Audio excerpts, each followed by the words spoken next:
Hello viewers, welcome to నా Telugu entertainments.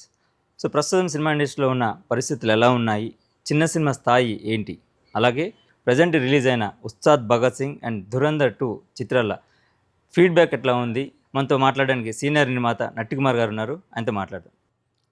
ఆయన ఆశించే అభిమానులు ఎప్పుడు ప్రతి సినిమాకి తెల్లవారులే కాపలా కాస్తారు, బెనిఫిట్స్ కోసం మా హీరో అని ప్రాణం పెడతారు. ఈసారి ఎక్కడో ఏదో గ్యాప్ వచ్చింది. ఆంధ్రప్రదేశ్ మాత్రం Telangana is 1 hour booking is fulls, Karnataka fulls, Tamil Nadu fulls, overseas before fulls.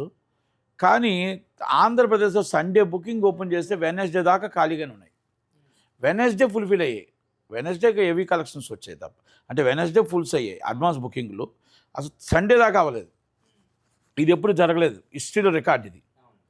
ఎందుకు జరగలేదు అంటే ఇంతకుముందు నేను చాలా చూశాను ఆయన్ని.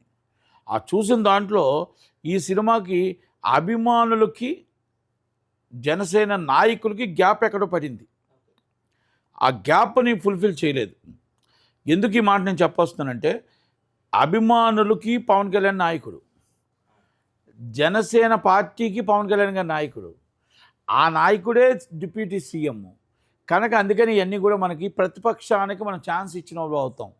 కనుక ఒక నియోజకవర్గంలో 10 థియేటర్లు అంటే 20,000 మంది జనం, అంటే అభిమానులు ఎంత, సభ్యత్వం ఎంత, మన కార్యకర్తలు ఎంతమంది ఉన్నారు. మనం ఎందుకు ఆ 10 థియేటర్లు ఎందుకు మనం ఫుల్ఫిల్ చేయలేకపోయాం? ఎందుకు ఆ మార్నింగ్ 5 o'clock షోకి రేటు కూడా ఎక్కువ లేదు, 500 రూపాయల రేటే. మరి ఆ అభిమానులకు కూడా తగ్గించే ఇచ్చారు ఈసారి. 1000 రూపాయల టికెట్ 700 రూపాయల టికెట్ ఉండేది, అయినా ఫుల్స్ అయిపోయిందని 500 ఇచ్చినా కూడా ఎందుకు మరి డల్ కలెక్షన్స్ వచ్చాయి. అంటే ఆ రోజుకి తర్వాత మ్యాట్నీ నుంచి 200 రూపీస్ రీజనబుల్ ఇచ్చారు, రీజనబుల్లో ఫుల్స్ అయిపోయింది. ఇవాళ డ్రాబ్యాక్ అయింది కలెక్షన్. ధురంధర్ 2 తెలుగు లేదు, Dhurandhar 2 Hindi is the biggest hit. Okay, సిటీకి ఎఫెక్ట్ రావచ్చు, కానీ తెలుగు ఇవాళ కూడా రాలేదు, రేపు కూడా వస్తుంది. అంటే పవన్ కళ్యాణ్ గారి ఇమేజ్కి ఇంకొక సినిమా వస్తుందంటే ఆ సినిమాకి దీనికి తేడా ఏమి ఉండదు, కంపేర్ చేసుకోవాల్సిన అవసరం లేదు. పవన్ కళ్యాణ్ గారి సినిమాకి ఎదురయ్యాలంటే ఇంకొకరు భయపడాలి. అయితే ఇక్కడ దాన్ని విశ్లేషించుకోవాల్సిన బాధ్యత జనసేన నాయకుల మీద ఉంది, చెక్ చేసుకోవాల్సిన బాధ్యత పవన్ కళ్యాణ్ అభిమానుల మీద ఉంది. ఎందుకు ఈ మాట చెప్తున్నానంటే, ప్రతిపక్షానికి మనం ఆన్సర్ ఇచ్చాం. రేపు రాబోయే ధర 175 సీట్లు జనసేన పవన్ కళ్యాణ్ గారు గెలవటానికి, లేకపోతే మన కూటమిలో కూడా ముఖ్య పాత్ర, కీలక పాత్ర పోషించటానికి మన పార్టీ అక్కడ గెలిచింది, ఏ పార్టీ గెలిచినా, ఎవరు గెలిచినా నిలబెట్టినా అది జనసేన పాత్ర ఉండాలి. ఆ పాత్ర ఉండాలంటే అభిమానులతో సపోర్ట్ ఉండాలి.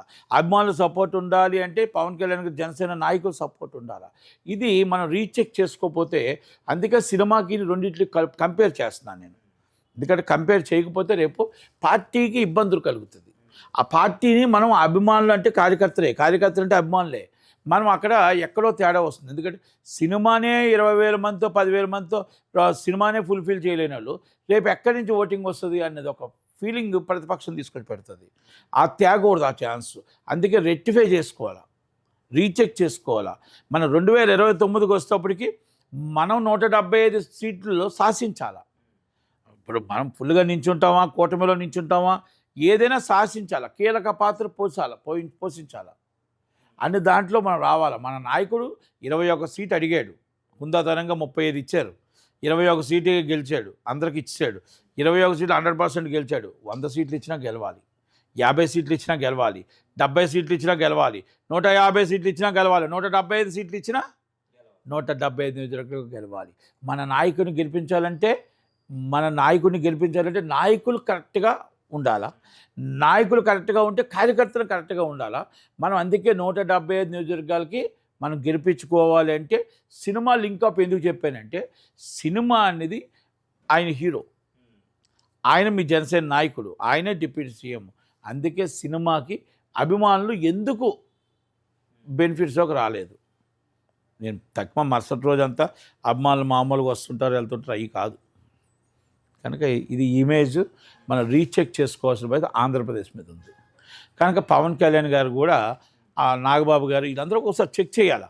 ఎందుకంటే మన ఇండివిజువల్గా మనం చాలా బాగున్నాము, మన ఇండివిజువల్గా మనం మొత్తం 170 సీట్లు గెలిచేస్తాము అని అనుకుంటే తప్పు. దాంట్లో ఎక్కడో తేడా కనబడుతుంది. ఆంధ్రప్రదేశ్లో ఎందుకు ఇంత డల్ ఉందనేది మనం దాన్ని విశ్లేషించుకోవాలి.